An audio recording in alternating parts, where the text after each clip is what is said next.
It's good, y'all. So let me just say this real quick. Like anybody can win. Anybody can win when like a pair or instrument is doing all time highs. Anybody can win.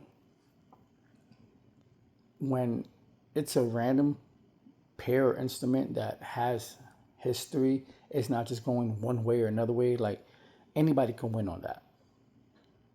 And the reason why I say this is because like when people when people came into like trading and day trading and all that stuff and back in 2020, right, when everything was like, oh man, trading's good, oh I'm making so much money now, everybody was really trading gold. Like that's it. Like you were either selling stocks because everything was going like getting closed and everything was just going out of business and you were making money that way too, or you were hitting gold and you were just buying. That's it.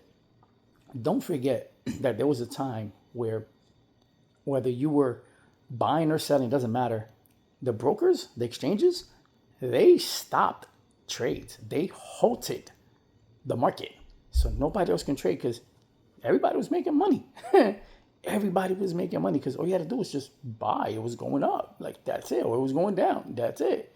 So the probabilities outweighed whatever was happening because, as they say, right? Like if it's going down, you sell. If it's going up, you buy. That's it, right? So you gotta like realize like anybody can make money when the market's like just going up or going down.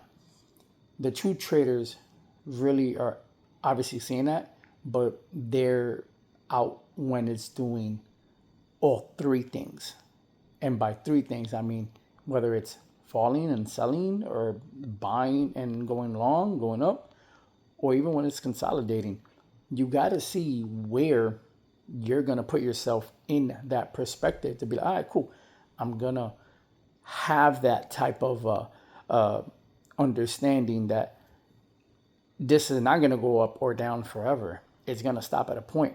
But then at what point, and this is where you got to think, at what point are you going to stop buying or stop selling?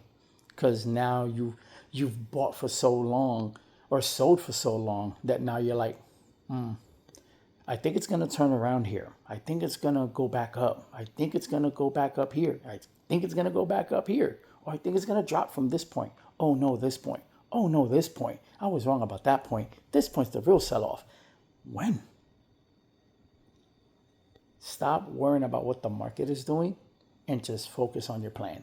If your plan allows you to give you more buying opportunities, take them. If it's giving you more selling opportunities, take them. Do not try to predict or anticipate what the market is going to do.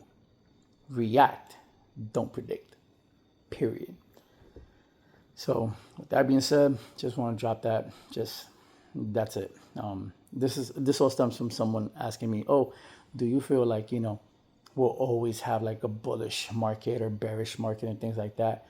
No, that's the whole reason why people say like the market moves in three ways: bullish, bearish, and consolidating or ranging. That's just how it is. You gotta find where all of that mixes in. Okay, so I might drop another reel or something and just let you guys see like how that goes. But yeah, focus in on that and you'll be good. My bad. I'm dumb tired. Like I'm waiting for some people to get here, but yeah, they're running late, really late. But with that being said, peace. Have a good one. Go Knicks. Let's go.